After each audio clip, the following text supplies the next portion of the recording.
Welcome to another Convo with CJ.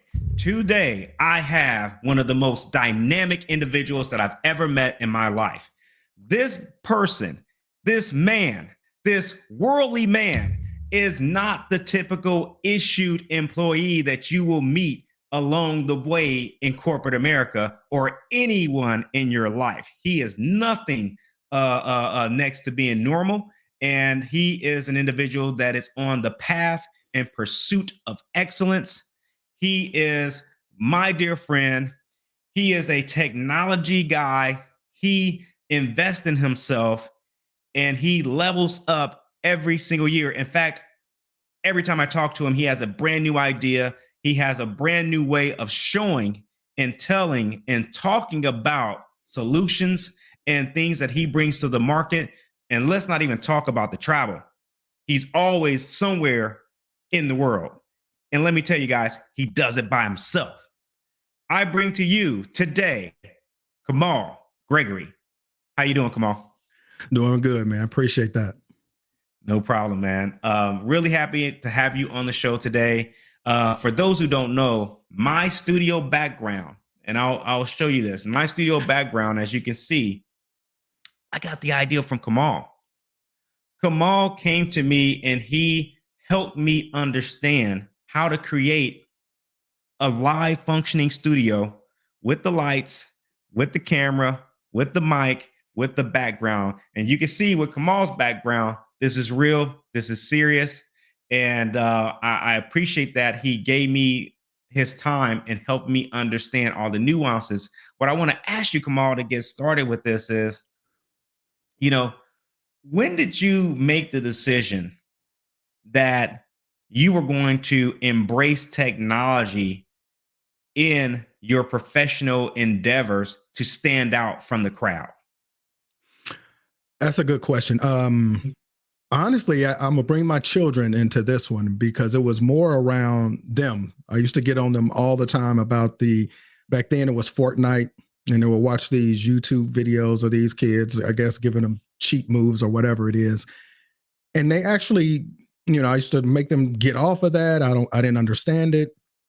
But then they asked me a question. They were like, well, look at your videos. When I seeing you a couple times on Zoom calls, it looks horrible. Like, why would somebody buy something from you with that background? It's like, you're not serious. But look at this guy on Fortnite and look at his system. I couldn't say anything. I mean, they were absolutely right.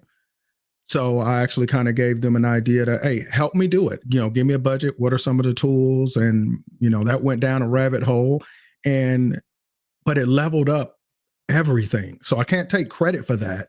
Actually, I'm going to pull that in for the young people that are doing it every day. And I discredited them. And I didn't realize how hard and what level of work went into this. Because it's not easy. As you know, there's a lot of studying, a lot of research. Every tool you get, you have to learn it. And you have to learn it pretty well. You don't have to be an expert, but you have to learn it well enough so you don't have glitches and these type of things that can go on. So I'm going to tip my hat to the young people for helping me level up and bringing it to corporate America, which I don't know why this isn't a standard. Wow. Wow. I agree with it. It should be a standard. Let me ask you this just as a follow-up to that and the standard. When you think about how you are leveraging technology, and for guys, and so that you know what we're talking about, we're talking about the actual technology that we're coming through right now, from the use of eCam or OBS to have these different type of virtual studios that allow you to be at a higher standard and a higher pursuit of excellence than most people in the professional world. This is what Kamal has embraced, and he's taken it to the next level. So we're talking about, the virtual studios. We're talking about the camera that's being used. We're talking about the lights. Kamal has lights that he's using right now. We're also talking about the background within the studio, both of our studios, as you can see with Kamal's shelves and with his lighting structure and his border. And I gotta ask Kamal, from a standard perspective, what do you think is keeping corporate America from moving forward to make this type of presentation that you deliver Because let me tell you guys, Kamal goes to, he's worked for different corporations and he's always leveled them up. He's made them better than they have been. Before they came, they were not good. When he got there, he made them better, right? And he keeps leveling up and bringing them to a whole nother standard. What do you think is keeping people in corporate America, these sales professionals, marketing professionals, SDRs, BDRs, vice presidents, anyone that's customer facing or anyone that's doing anything for the company from setting a new standard like you have? I would have to say it's more, they're just used to the old way of doing things. It's hard to change. You got to think about the services and things that we're out there selling. We're doing the same thing to certain people. They're used to the status quo. They're not going to really change. The only way they'll do it is you have to, when I go in and I'm doing all this, this, what some may say is fancy stuff, I have to perform too. So if I don't perform at a different level, it won't get recognition. So that's the one thing you definitely, even though you're doing this stuff, the cameras, all that, that's great. That's one piece, but I still have to show, is a worthwhile investment. Now, for me, I think the way that I'm going back to the kids and how they're bringing the world forward with this social media, social selling, all these different things. You got to do something different. You have to do something different to stand out in this market. There's just too much stuff out there. And there's a very thin line between this product and that product. So they're going to buy ultimately sometimes from us. Who is that first person they're going to meet? We're the face of those organizations. So when I step out there, I want them to see this is the level of professionalism I'm going to put forth. And I've had VPs, directors tell me this. I think I even sent you a clip from one of my calls where they said, "Hey, it looks like you give a crap."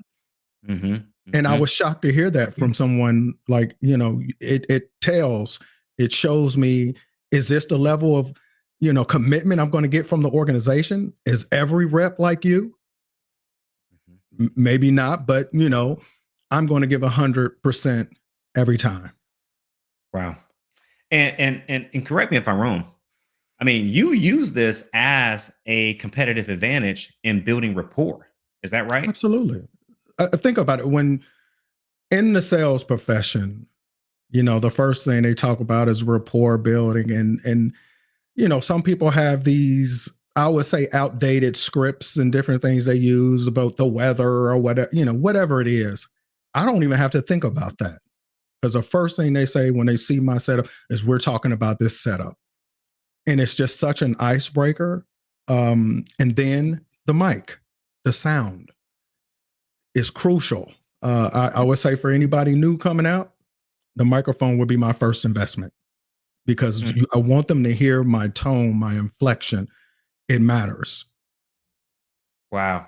Say more about that, because I know that it's not only about the sound for you with the mic, but you've tried different mics. You've also you've tried different mics, you play with the different sound. And even right now, you have a device that's in your ear that people can't even see, where you can hear your voice. Correct. And you are easily able to make changes so that that you're coming across clear and that you are effective in your pitch and your tone when you have any conversation with anyone in this particular forum. Can you talk more about, the different mics in the process, and how did you get from, where you were then to where you are now? Yeah, so I almost think about the microphone and the things you can do with it, almost like filters that you would use on your face. Well, you can do those with sound. Most of these high-end microphones, and I don't have the mega high-end or Shure type microphones that are around $500. This is a Yeti Max or something like that. So I have all the Yetis, right? So I can take them with me even when I travel. I have the Yeti Nano, and I plug that up in, because I want my sound to hit everywhere. I would rather my sound be together more so than my video. If I had, again, it's that important. I believe it was George Lucas talked about, when doing a movie, sound is 50% of a movie. And I kind of just lived off that. And I wanted to make sure I leveled up my sound. Now, using the ear, this is the same thing musicians use, if they're singing on a stage or whatever, and they want to hear the sound because the crowd noise. This helps me really be in the moment. It drowns out everything. I can hear your voice, I can hear mine. And then that way I can really pay attention to if I'm going to be super loud or if I get too excited. Now, I have settings in my microphone that do that automatically as well. Now, that's something, you kind of do later where you can set different parameters so that you don't have those plosives and other things in your microphones. So, but leveling up the sound is crucial because I think people always tell me about my voice or whatever. I can't tell it's my voice. It doesn't it doesn't do anything per se for me, but for others, it could be the sound of my voice. Maybe it's soothing to someone. I don't know. If it helps get a deal across, so be it. But Right. also, I wanted to make sure that people can tell that I'm genuine. So even though I'm in the sales world, I'm not out to burn someone because I truly believe that, hey, if they buy something from me and I know it's not a good deal, it'll end up being a bad customer down the road. It hurts the business overall. So I try to be totally upfront, and I want them to be able to feel it, and they can through a good microphone. Listen to the way it sounds when you hear somebody in their AirPods or they're on a speaker. It just doesn't resonate as well as this conversation we're having right now. You can tell you're a serious professional. You can tell that. I mean, a professional, when you think about the definition of it, we're actually looking at the living example of a professional individual that said, based on what you said, you're like, hey man, I've had all the Yeti microphones. And even though I have this one microphone that I believe sounds good because I've received feedback that it sounds good, I took it a step even forward by getting, that little headset so I can hear how I sound so that I can make sure that I'm delivering the best message that I can to the person I'm talking to. And as soon as they see me and they hear my voice, I'm building rapport. So Yep. I don't have those walls or those objections or those obstacles that these other people have when they're making a conversation. And I want people to think about that because think about it if you're going after a job, a promotion, you're meeting people on Zoom, you're networking with folks on Zoom because we're in a virtual environment oftentimes now.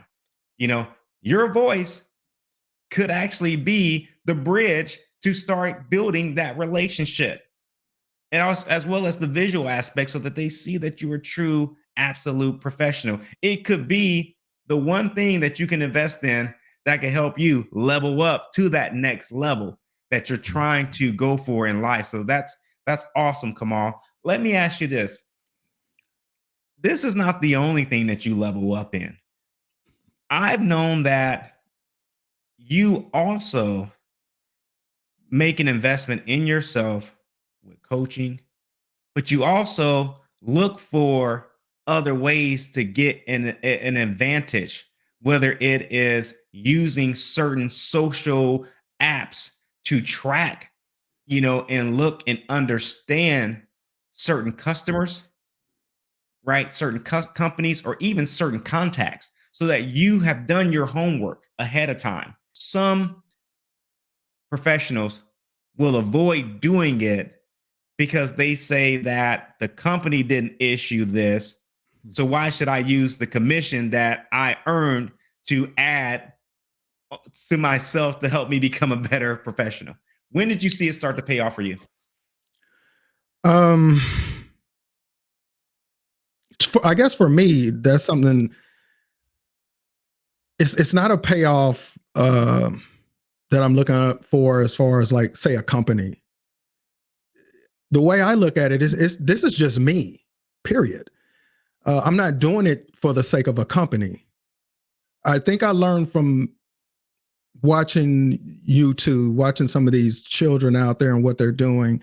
Because look, I hear a lot of people talk about, oh, these children these days, they do it differently. That's all. And I felt like, I'm gonna have to make some changes and really work on, and I'm gonna use the term brand. I think that's a big thing. So what is my brand? I'm still figuring that out kind of as I go. But I think the cool thing about a brand is even if you don't necessarily know what it is, and I'll be honest, sometimes I don't always know what my brand is, but I'm living kind of my dream, and people are putting together their version of what they think my brand is. And I almost like that a little bit better because I love what people come up with because it's the things that I do every day. I set myself to a higher standard. I go back to the days of my dad, when we had to learn our timetables. Everybody had to learn their timetables to 12. We had to learn ours to 15. I hated that when I was younger, but now I see the advantage of it. And I do that really in everything that I do every day. And they're just small incremental changes. But I think over time, when people see it because of this social media world we live in, they just see the end result.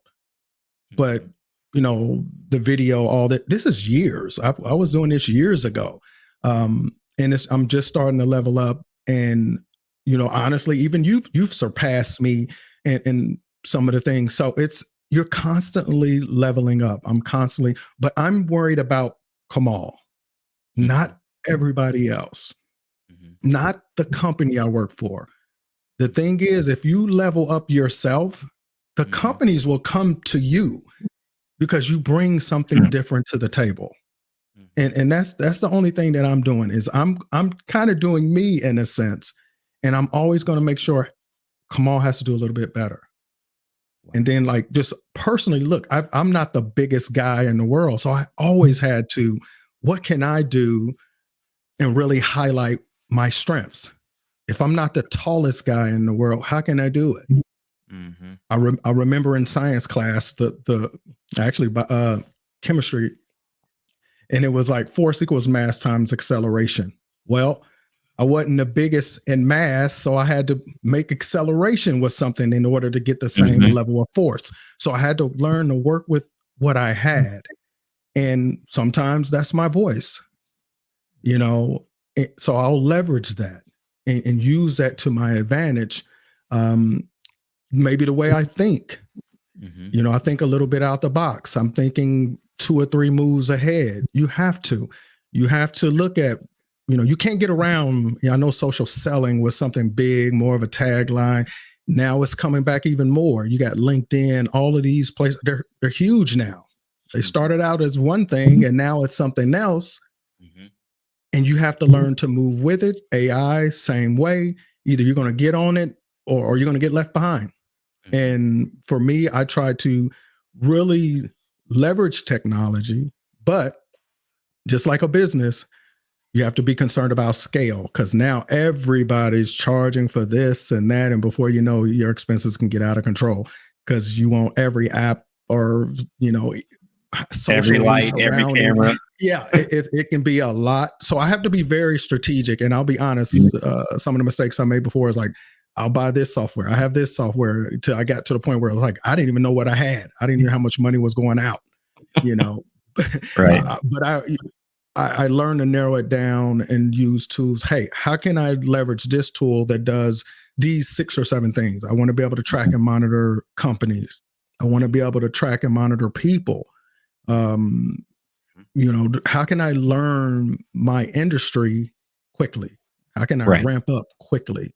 But still leveraging all this technology, because this is the first thing they're going to see. They're going to see all of this and they're going to be kind of impressed. Well, okay, let's see what else can he do? Does he know the sales motion? Does he know this? Does he know that? And you just have to be out on the forefront, leveraging Google alerts and different things like that and staying ahead, but also weeding out the noise. There's a lot of news out there, a lot of tools that we can use, social media, TikTok, all that.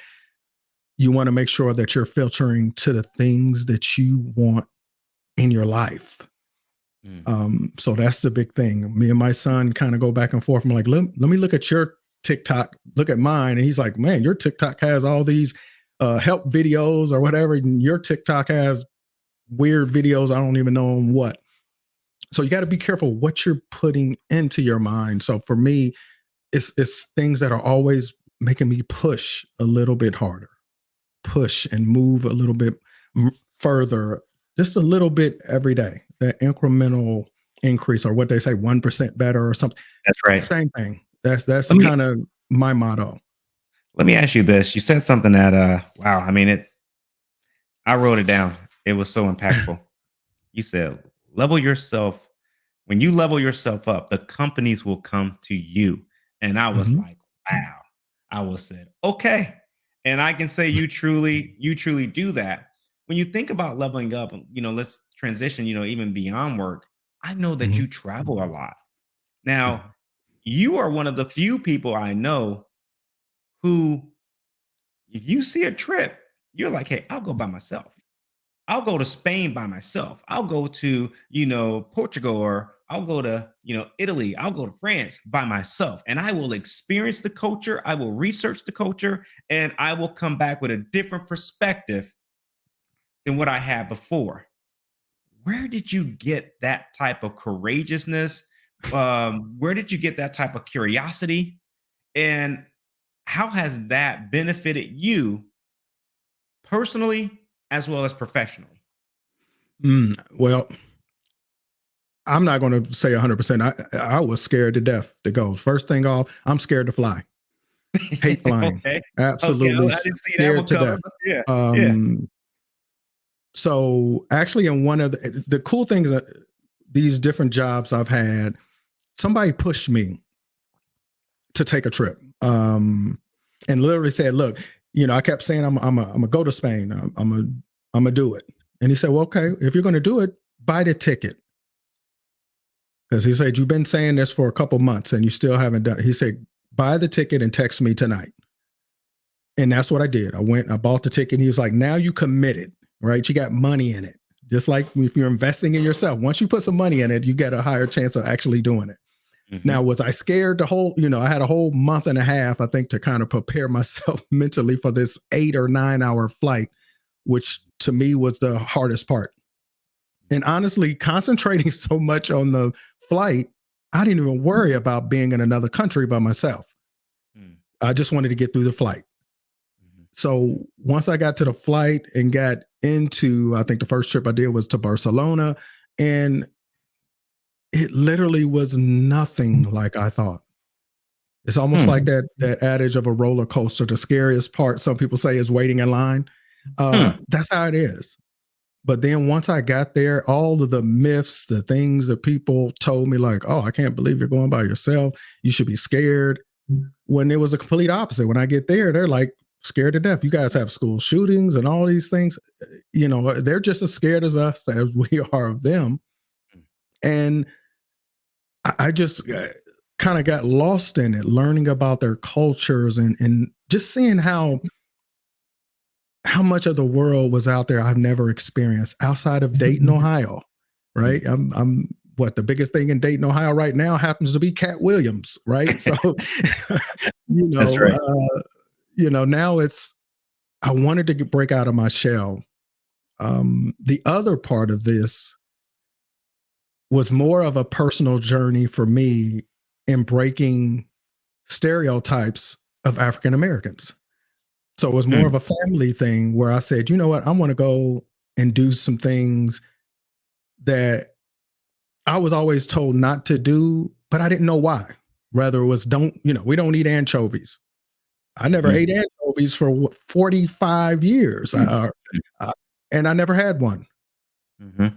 So, the whole thing, I had a kind of some different things I wanted to check off. Do You you know, like the anchovies? I love anchovies. I like that. You said I love I'm them. like, who said that we couldn't? So that was a big thing. It started out with food. So I Yeah. was like, all right, I'm Yeah. gonna start eating some things. I had squid and octopus and all that. So Yeah. I'm like, okay, All the let me things try they some said things. don't eat, you ate. You Don't said eat I that. I wanted to try it. This is my Anthony Bourdain moment. So that's the way we did it. And I started to just kind of post some things online and really just, it was more or less by accident. It was more or less like journal entries for me. Mhm, But all of a sudden I started getting all these people sending me messages like, "Hey man, I'm living through you. Where are you going next?" When I would get back in the country, they're like, "Where are you going?" I didn't know it was that big a deal. Or people saying, "Hey, I'm living through you," and That's right. it's like I didn't think it was that it would take off like that, because I consider You, myself a regular guy. they say there's a saying that sometimes your blessing is not for you, it's for the people watching you because you are inspiring them as they see you going through your journey and your path. And so what you were doing was inspiring so many people. And that's a huge accomplishment. How has traveling and taking on those fears from, the different experiences, the vast number of experience that you've had, how has that helped you, professionally have a broader outlook and ability to solve problems or even just to be a better professional? Honestly, I feel, number one, it humbled me. Um, because I think sometimes in the US, we think our way is the best way, the only way. And going to other countries and seeing how they live, the family dynamic was very impressive to me. I mean, I fell in love with it, um, in Spain, in Europe. How Hmm. they, when they sit down for dinner, it's like a 2.5 hour adventure. Is the only way I could think about it.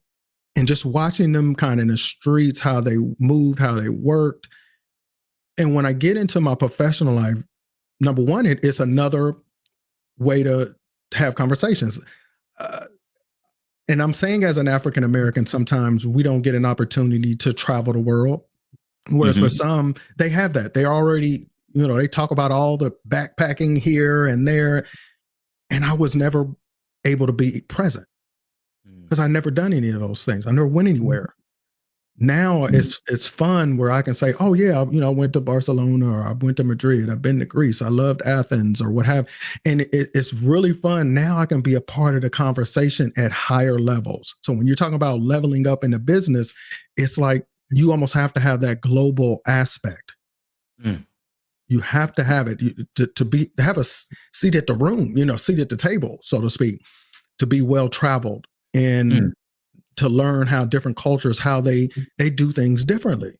Maybe certain Mhm. words you say here you can't say, Mhm. and you wouldn't know that unless you travel. Wow. So it should be something. Back in the day, I would say for kids who would want to, after college, maybe they want to travel the world. I would have been, no, you go directly to college. Mhm. And that's an old school, methodology that Mhm. now you need to be a little bit more Mhm. expanded in your vocabulary and your network. Mhm. And it pays off Wow. dividends well into your future. I waited late. I didn't start traveling until I was 48 years old. I'm 50 years old now. So Mhm. I waited way too late. Mhm. And if I could go back, that's the first thing I would have traveled the world a little bit more. I love it, man. Let me ask you this, man. I mean, global aspect and seat at the table. Wow. You, if you were to provide tips for people listening to this that are interested in technology from a visual perspective or traveling, what are some tips that you would give? Some basic tips to say, hey, if I was starting off, this is what I would do for either of those, either one that you would like to talk about. Right. I would say for the technology piece, don't, if I could start over, I would say don't go heavy. I got drawers full of gadgets that I bought that I don't use or whatever. Start slow and let this build. It's almost like, think of it as a diet, a healthy. Don't even use the word diet. Say lifestyle, because this is a lifestyle type of thing, and let it build over time. Start out with a good microphone. That would be the first investment I would tell anybody. If you have like an iPhone, honestly, you can use your iPhone as a camera. A lot of people don't know that you can hook that to your Mac, and you can actually use it as your webcam instead of the actual camera on a MacBook. And I've done that. I've used it and it's just as good. And actually some other features you can actually move around and it'll move with you if you have one of the Pro model iPhones. So there's a lot you could do with it, but don't get too in the weeds.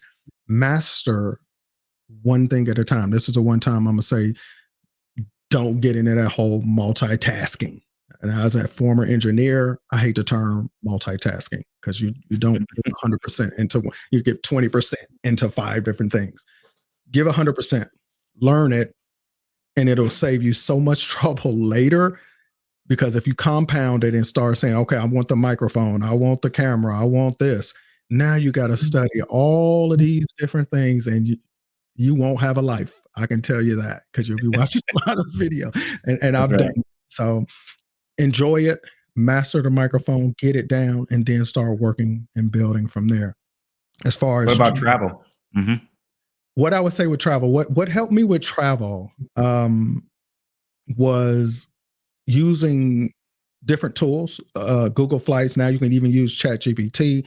But if you have a work, for me, I'm a remote worker, so I have a lot more flexibility. I work at a company that has unlimited vacations. So do I have some perks? Yeah. But I pick my flights or when I want to go somewhere off the ticket price, not when I want to go, when the price is right, is when I travel. So it might not be peak season. It might be before peak season. It might be a little bit after peak season, which is fine with me. I don't want to be there all the time with a ton of people, especially when you're traveling solo. Makes it a little bit safer. So that would be one thing, saves you a lot of money. But the biggest tip that I learned, and I'm a planner, but this guy showed me in real life on the first trip I went with him. We went to Mexico and we were on a bus somewhere, and a lady pulled out her and her boyfriend's itinerary. And he asked to see it, and he looked at it, and she had it broken down to like, we're going to do this from 2:30 to 3:37. It was literally that detail. And he just busted out laughing. He's like, this is insane. He's like, how can you enjoy yourself with this? And he told me, he said, this is an example of what not to do when you travel. He said, what I suggest you do is pick out what you want to do, say the first half a day. So if you want to pick something, if you're Airbnb, they have the Airbnb of different adventures or whatever, you can pick out something, maybe a tour. But the back half of the day, leave wide open and just leave it to your imagination. And I didn't understand. I'm thinking like, man, I'm going to be in another country and won't know what to do. But I followed that when I went to Barcelona the first time. And it was probably the best advice I've ever had because, I actually also stayed in a, I stayed in the hostel. So I broke every rule. But I had so much fun in that hostel, networking. I had stuff to do every night, whether it was cooking in the hostel, talking to different people from all over the world. It was the funnest thing I had ever experienced. People were just so nice. The other thing I learned, I should have stayed up on my Spanish. It's a shame in this country, we should know more than one language because everybody I spoke to at minimum spoke 2 to 3 languages. And the fact that I could not speak, probably barely speak English, but I should be learning another language. That's another thing when I think about leveling up that I learned with the global traveling is I have to do that. That's something I'm going to invest in as well, is taking Spanish class. Well, man, I appreciate your time. This has been great. It's everything I wanted it to be. As you can see, you can start traveling and you can also start, leveling up using technology. Age is just a number. It doesn't matter. Kamal is living proof of that by, just starting with one thing, mastering that, and then moving to another thing when it comes to technology. The importance of, seeing different ways of doing things and experiencing things. He did it with travel. And, he also was aware of just how to purposely recognize the opportunities that he saw with his children in what they were doing on social and said, I think I can use this to differentiate myself and make me stand out from the crowd. You know, that's huge. Where can people find you if they want to connect with you? You know, like on Instagram or even LinkedIn. How can they find you? Yeah, it's just KJ Gregory one pretty much for all of those is my tagline for whether it's LinkedIn or Instagram. So I keep it pretty simple. Um, Love to chat with folks. They can reach out to me and I respond, pretty quickly. Awesome. Well, thanks, Kamal. It was great having you on this convo with CJ. And thank you so much, man. Thank you. I appreciate it.